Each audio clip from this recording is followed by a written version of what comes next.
Oh, okay. I already pressed the button. Excuse me. Okay. Reading chapter 13. I think I will read to at least 258, and if I'm feeling up to it, perhaps 260. So yeah, that'll be 248 to 258 or 260 because this chapter is super long. Okay. Let's see here.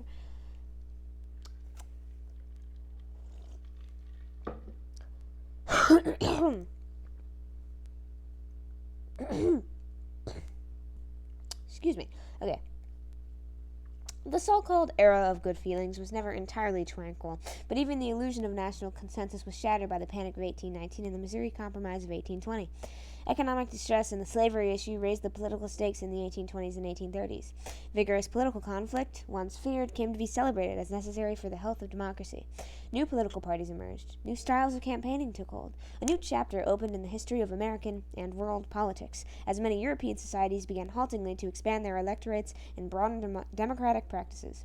The American political landscape of 1824 was similar, in its broad outlines, to that of 1796. By 1840, it would be almost unrecognizable.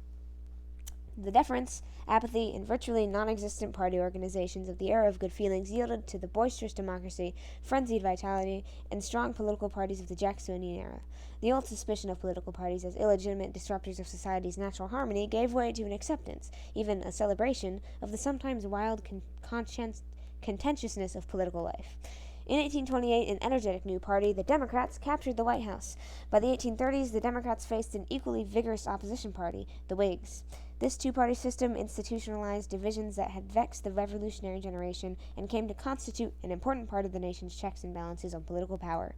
New forms of politicking emerged in this era as candidates used banners, badges, parades, barbecues, free drinks, and baby kissing to get out the vote. Voter turnout rose dramatically.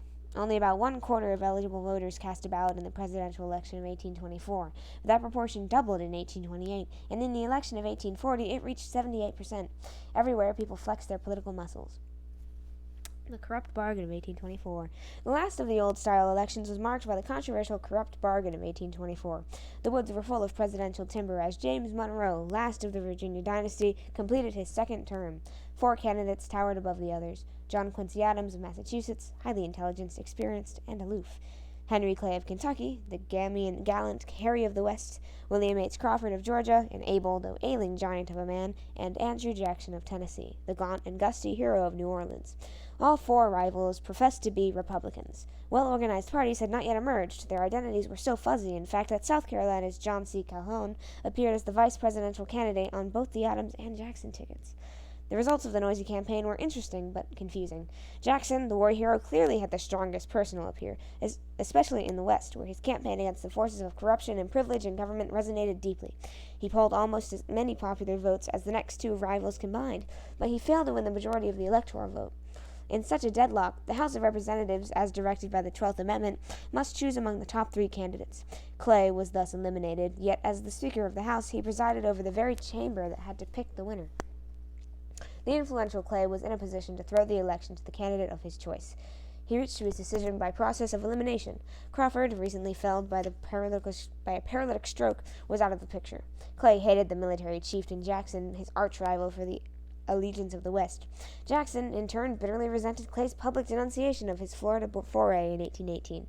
The only candidate left was the puritanical Adams, with whom Clay, a free-living gambler and duelist, had never established cordial personal relations. But the 2 men had much in common politically. Both were fervid nationalists and advocates of the American system. Shortly before the final balloting in the House, Clay met privately with Adams and assured him of his support. Decision day came early in 1825. The House of Representatives met amid tense excitement, with sick members being carried on stretchers. On the first ballot, thanks largely to Clay's behind-the-scenes influence, Adams was elected president. A few days later, the victor announced that Henry Clay would be the new Secretary of State. The office of Secretary of State was the prize plum then, even more so than today. 3 of the 4 preceding secretaries had reached the presidency, and the high cabinet office was regarded as an almost certain pathway to the White House. According to Jackson's supporters, Adams had bribed with Clay with the position, making himself the people's second choice, the victor over Jackson, the people's first choice. Masses of angry Jacksonians, most of them common folk, raised a roar of protest against this corrupt bargain. The clamor continued for nearly 4 years. Jackson condemned Clay as the Judas of the West, and John Randolph of Virginia publicly assailed the alliance between the Puritan Adams and the blackleg Clay, who, he added, shines and stinks like rotten mackerel by the moonlight. Clay, outraged, challenged Randolph to a duel, though poor marksmanship and shaky nerves rendered the outcome bloodless.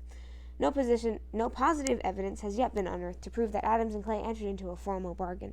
Clay was a natural choice for Secretary of State, and Adams was both scrupulously and honest, and not given to patronage. Even if a bargain had been struck, it was not necessarily corrupt. Deals of this nature have long been the stock in trade of politicians, but the outcry over Adams' election showed that change was in the wind. What had once been common practice was now condemned as furtive, elitist, and subversive of democracy. The next president would not be chosen behind closed doors. Excuse me. A Yankee misfit in the White House. John Quincy Adams was a chip off the old family glacier. Short, thickest, and billiard-balled, he was even more frigidly austere than his presidential father, John Adams. Shunning people, he often went for early morning swims, sometimes stark naked in the then pure Potomac River. Essentially a closeted thinker rather than a politician. He was irritable, sarcastic, and tactless, yet few individuals have ever come to the presidency with a more brilliant record in statecraft, especially in foreign affairs. He ranks as one of the most successful secretaries of state, yet one of the least successful presidents. A man of scrupulous honor, Adams entered upon his 4-year sentence in the White House smarting under the charges of bargain, corruption, and usurpation. Fewer than 1/3 of the voters had voted for him. As the first minority president, he would have found it difficult to win popular support even under the most favorable conditions. He did not possess many of the usual arts of the politician, and scorned those who did. He had achieved high office by commanding respect rather than courting popularity. In an earlier era, an aloof John Adams had won the votes of propertied men by sheer ability, but with the dawning age of backslapping and baby-kissing democracy, his cold fish son could hardly hope for success at the polls. While Adams's enemies accused him of striking a corrupt bargain, his political allies wished that he would strike a few more. Whether through high-mindedness or political ineptitude, Adams resolutely declined to oust efficient office holders in order to create vacancies for his supporters. During his entire administration, he removed only 12 public servants from the federal payroll. Such stubbornness caused countless Adams followers to throw up their hands in despair. If the president would not reward party workers with political plums, why should they labor to keep him in office? Adams' nationalistic views gave him further woes. Much of the nation was turning away in post-Ghent nationalism and towards states' rights and sectionalism, but Adams swam against the tide. Confirmed nationalist that he was, Adams, in his first annual message, urged upon Congress the construction of roads and canals. He renewed George Washington's proposal for a national university and went so far as to advocate federal support for an astronomical observatory. The public reaction to those proposals was prompt and unfavorable. To many workaday Americans grubbing out stumps, astronomical observatories seemed like a scandalous waste of public funds. The South, in particular, bristled. If the federal government should take on such heavy financial burdens, it would have to continue the hated tariff duties. Worse, if it could meddle in local concerns like education and roads, it might even try to lay its hand on the peculiar institution of black slavery. Adams's land policy likewise antagonized the Westerners. They clamored for wide-open expansion and resented the president's well-meaning attempts to curb feverish speculation in the public domain. The fate of the Cherokee Indians, threatened with eviction from their holdings in Georgia, brought additional bitterness. White Georgians wanted the Cherokees out. The ruggedly honest Adams attempted to deal fairly with the Indians. The Georgia governor, by threatening to resort to arms, successfully resisted the efforts of the Washington government to interpose federal authority on behalf of the Cherokees. Another fateful chapter was thus written in the nullification of the national will, and another nail was driven into Adams' political coffin. Excuse me, I'm kind of reading in head voice because my throat is like, oh. Okay. Going whole hog for Jackson in 1828. Andrew Jackson's next presidential campaign started early. On February 9, 1825, the day of John Quincy Adams' controversial election by the House, and it continued noisily for nearly 4 years. Even before the election of 1828, the temporarily united Republicans of the era of good feelings had split into two camps. One was the National Republicans, with Adams as their standard bearer. The other was the Democratic Republicans, with the fiery Jackson heading their ticket. Rallying cries of the Jackson zealots were bargain and corruption, huzzah for Jackson, and all hail old Hickory. Jacksonites planted hickory poles for their hickory-tough hero. Adamsites adopted the oaks as a symbol of their openly independent candidate. Jackson's followers presented their hero as a rough-hewn frontiersman and a stalwart champion of the common man. They denounced Adams as a corrupt aristocrat and argued that the will of the people had been thwarted in 1825 by the backstairs bargain of Adams and Clay. The only way to right the wrong was to see Jackson, who would then bring about reform by sweeping out the dishonest Adams gang. Much talk of this was political hyperbole.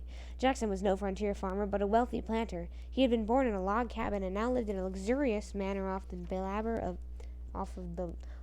the labor of his many enslaved workers. And Adams, though perhaps an aristocrat, was far from corrupt. If anything, his uncompromising morals were too elevated for the job. Mudslinging reached new lows in 1828, and the electorate developed a taste for bare-knuckle politics. Adams would not stoop to gutter tactics, but many of his backers were less squeamish. They described Jackson's mother as a prostitute and his wife as an adulteress. They printed black-bordered handbills and shaped like coffins, recounting his numerous duels and brawls, trumpeting his hanging of 6 mutinous militiamen. Jackson's men also hit below the belt. President Adams had purchased, with his own money and for his own use, a billiard table and a set of chessmen. In the mouths of rabid Jacksonites, these items became gaming tables and gambling furniture for the presidential palace. Criticism was also directed at the large sums Adams had received over the years in federal salaries, well earned though they had been. He was even accused of having procured a servant girl for the lust of the Russian Tsar, in sort of having served as a pimp. On voting day, the electorate split on largely sectional lines. Jackson's strongest support came from the West and South. The Middle States and the Old Northwest were divided, while Adams won the backing of his own New England and the propertied better elements of the Northeast. But when the popular vote was converted to electoral votes, General Jackson's triumph could not be denied. Old Hickory had trounced Adams by an electoral count of 178 to 83. Although a considerable part of Jackson's support was lined up by machine politicians in eastern cities, particularly in New York and Pennsylvania, the political center of gravity clearly had shifted away from the conservative eastern seaboard toward the emerging states across the mountains. Old Hickory as president. The new president, a striking figure, tall, lean, with bushy iron-gray hair brushed high above a prominent forehead, craggy eyebrows, and blue eyes. His irritability and emaciated condition resulted in part from long-term bouts with dysentery, malaria, tuberculosis, and lead poisoning from 2 bullets that he carried in his body from near-fatal duels. His autobiography was written in his lined face. Jackson's upbringing had its shortcomings. Born in the Carolinas and early orphaned, mischievous Andy grew up without parental restraints. As a youth, he displayed much more interest in brawling and cockfighting than in his scanty opportunities for reading and spelling. Although he eventually learned to express himself in writing with vigor and clarity, his grammar was always rough-hewn, and his spelling original, like that of many contemporaries. He sometimes misspelled a word 2 different ways in the same letter. The youthful Carolinian shrewdly moved up west to Tennessee, where fighting was prized above writing. There, through native intelligence, force of personality, and powers of leadership, he became a judge and a member of Congress. Afflicted with a violent temper, he early became involved in a number of duels, stabbings, and bloody frays. His passions were so profound that on occasion he would choke into silence when he tried to speak. The first president from the West, the first nominated at a formal party convention, and only the second without a college education, Jackson was unique. His university was adversity. He had risen from the masses, but he was not one of them, except insofar as he had shared many of their prejudices. Essentially a frontier aristocrat, he owned many slaves, cultivated broad acres, and lived in one of the finest mansions in America, the Hermitage, near Nashville, Tennessee. More Westerner than Easterner, more country gentleman than common clay, more courtly than crude, he was hard to fit into a neat category. Jackson's inauguration seemed to symbolize the ascendancy of the masses. Hickoryites poured into Washington from far away, sleeping on hotel floors and in hallways. They were curious to see their hero take office and perhaps hoped to pick up a well-paying office for themselves. Nobodies mingled with notables as the White House, for the first time, was thrown open to the multitude. A milling crowd of rubbernecking clerks and shopkeepers, hobnailed artisans, and grimy laborers surged in, allegedly wrecking the china and furniture and threatening the people's champion with cracked ribs. Jackson was hastily spirited through a side door, and the White House miraculously emptied itself when a word was passed that huge bowls of well-spiked punch had been placed on the lawns. Such was the inaugural brawl. To conservatives, this orgy seemed like the end of the world. King Mob reigned triumphant as Jacksonian vulgarity replaced Jeffersonian simplicity. Faint-hearted traditionalists shuddered, drew their blinds, and recalled the trepidation of the opening scenes of the French Revolution. The spoils system. Let me take a sip.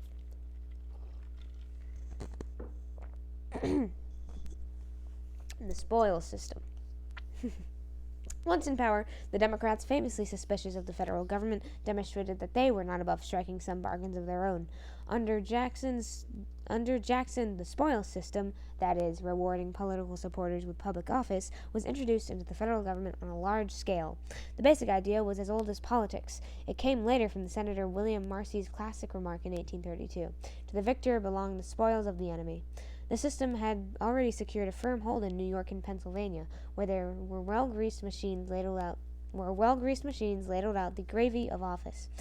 Jackson defended the spoils system on democratic grounds. "Every man is as good as his neighbor," he declared, "perhaps equally better."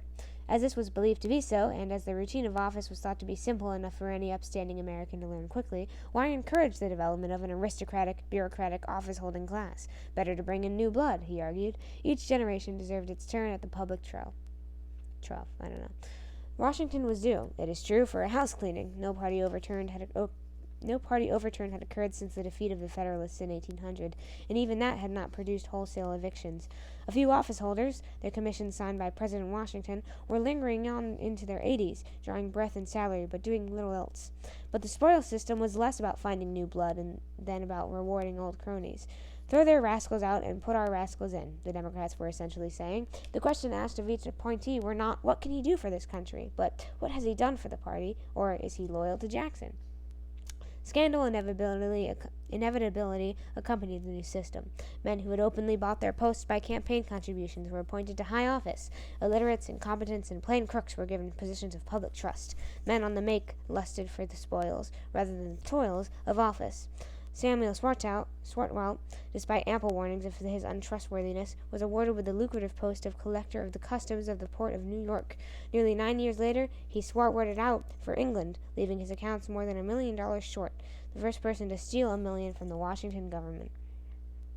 But despite its undeniable abuse, the spoils system was an important element of the emerging two-party order, cementing as it did loyalty to party over competing claims based on economic class or geographic region.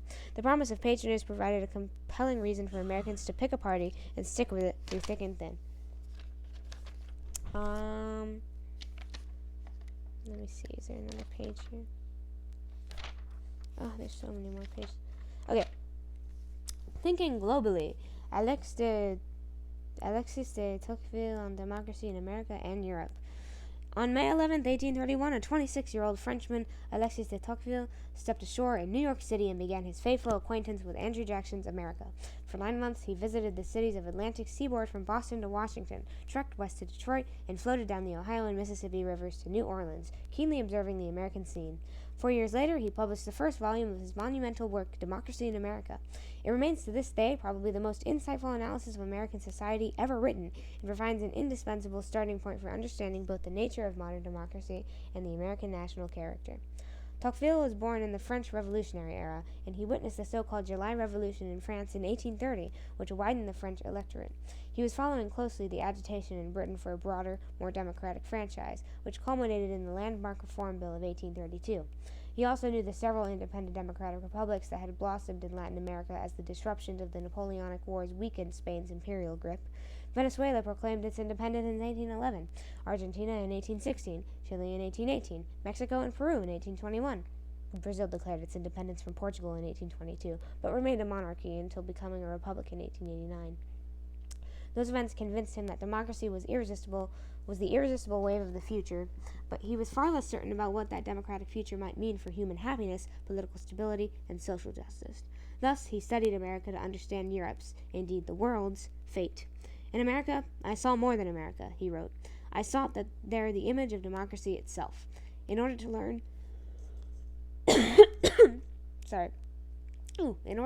what we have to fear or to hope from its progress." He announced his central insight in his book's first sentence. "Among the novel objects that attracted my attention during my stay in the United States, nothing struck me more forcibly than the general equality of condition among the people." He acknowledged the gross inequality of slavery, but he considered slavery to be something that was peculiar to America, not to democracy. The primary fact of equality, he argued, exercised a prodigious influence on the whole course of society. Wow. It is easy to understand why the scale and pervasiveness of American equality made such an impression on Tocqueville. Mass democratic participation was already a well-established fact when he arrived. Almost 1.2 million voters, nearly 50% of the adult white male population, had cast their ballots in the election that brought Jackson to the White House in 1828. In contrast, France's July Revolution had enfranchised fewer than 200,000 propertied males, less than 1% of the total population, in 1830. And Britain's Reform Bill of 1832 would extend voting rights only to some 800,000 male property holders, in a country with 15% more people than the United States.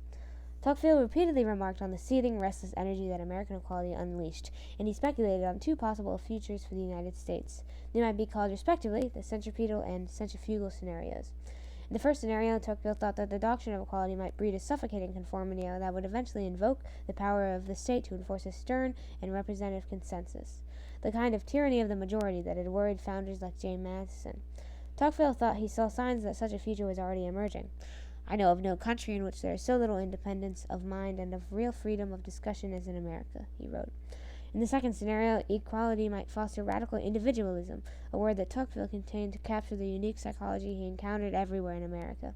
As social conditions became more equal, he wrote, people acquire the habit of always considering themselves as standing alone, and they are apt to imagine that their whole destiny is in their own hands.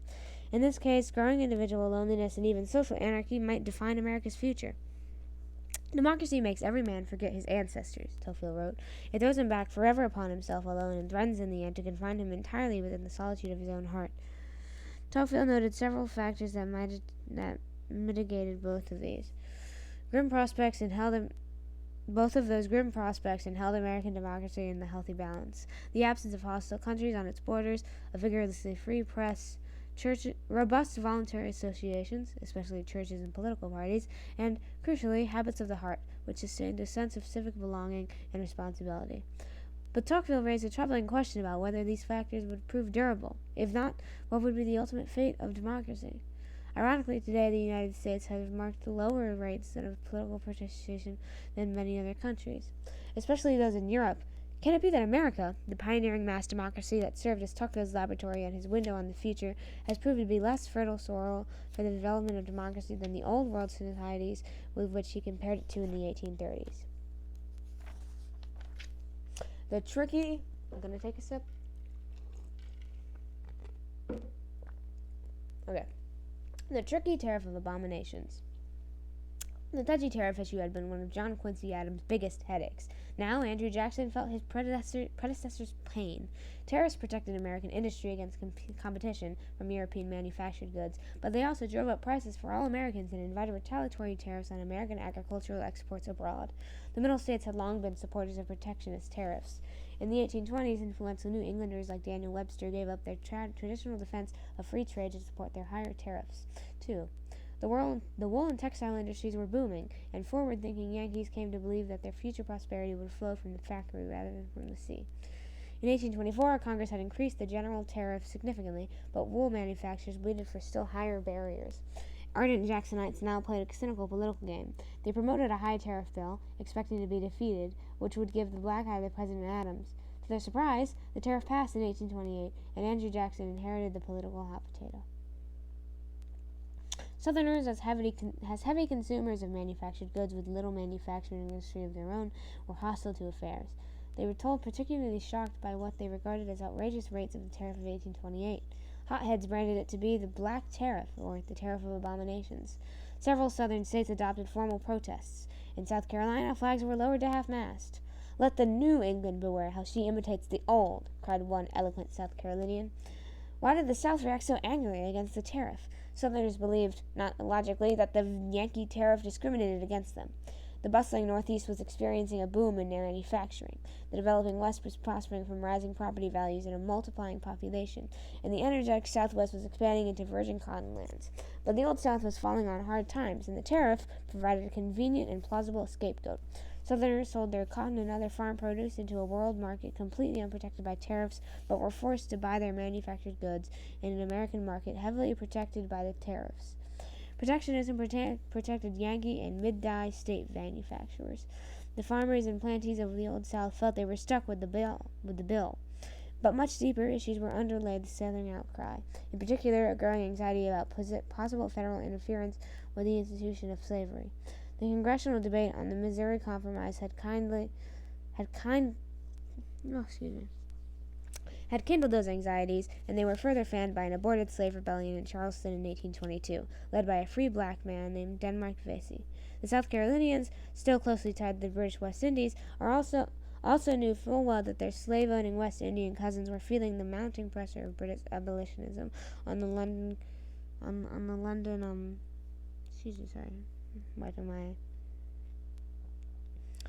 South Carolinians still closely tied to the British West Indies. Pressure of British abolitionism on the London government. Abolitionism in America might similarly use the power of the government in Washington to suppress slavery in the South. If so, now was the time, and the tariff was the issue, to take a strong stand on principle against all federal encroachments on states' rights.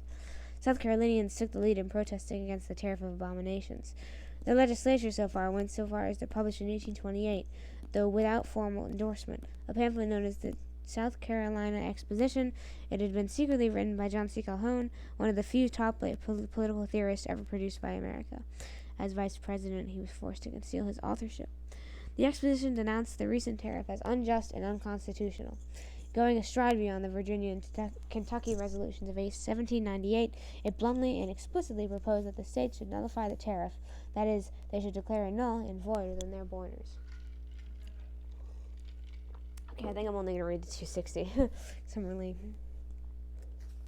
258, not 260. 258. So just this section is the last section, as I'm really tired. The stage was set for a showdown. Through Jackson's first term, the nullifiers, nullies they were called, tried strenuously to muster this necessary two-thirds vote for nullification in the South Carolina legislature. But they were blocked by a determined minority of Unionists, scorned as submission men. Back in Washington, Congress tipped the balance by passing the new tariff of 1832. Through it pared away the worst abominations of 1828. It was still frankly protective and fell far short of meeting Southern demands. Worse yet, to many Southerners, it had a disquieting air of performance. The nullification crisis deepened. South Carolina was now well nerved for drastic action. Nullifiers and Unionists clashed head-on-head in the state election of 1832. Nullies, defiantly wearing palmetto ribbons on their hats to mark their loyalty to the Palmetto State, emerged with more than a two-thirds majority. The state legislature then called for a special convention. Several weeks later, the delegates, meeting in Columbia, solemnly declared the existing tariff to be null and void in South Carolina. As a further act of defiance, the convention threatened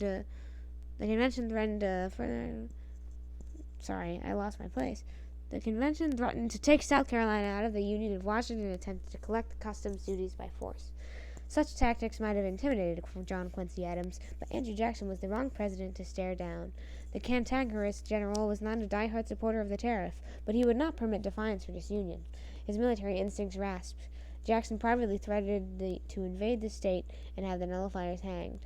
In public, he was only slightly less pugnacious to the Palmetto State, while quietly preparing a sizable army. He also issued a ringing proclamation against the size of nullification, to which the governor of South Carolina, former Senator Robert Y. Hayne, responded with a counter-proclamation. The lines were drawn. If civil war was to be avoided, one side would have to surrender, or both would have to compromise. Conciliatory Henry Clay of Kentucky, now in the Senate, stepped forward. An unforgiving foe of Jackson, he had no desire to see his old enemy with new laurels by crushing the Carolinians and returning with the scalp of Calhoun dangling from his belt. Although himself a supporter of tariffs, the gallant Kentuckian therefore threw his influence behind a compromise bill that would gradually reduce the tariff of 1832 by about 10% over a period of 8 years.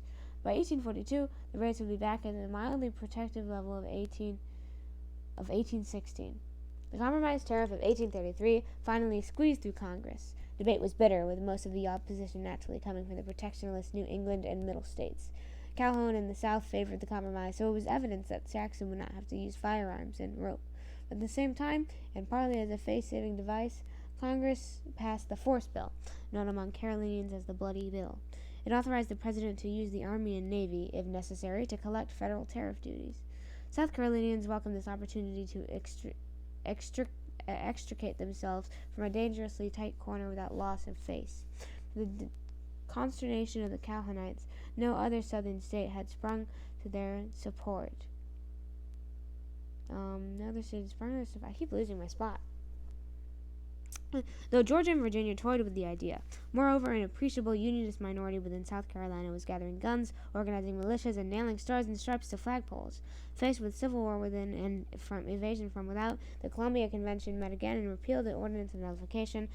As a final but futile gesture of fist-shaking, it nullified the unnecessary force bill and adjourned. Neither Jackson nor the Nullies won a clear-cut victory in 1833. Clay was the true hero of the hour, hailed in Charleston and Boston alike looking for the country. Armed conflict had been avoided, but the fundamental issues had not been resolved. When the next Nullies and the Union clashed, compromise would prove more active. Okay, that's all I am reading. Whew, I'm so exhausted.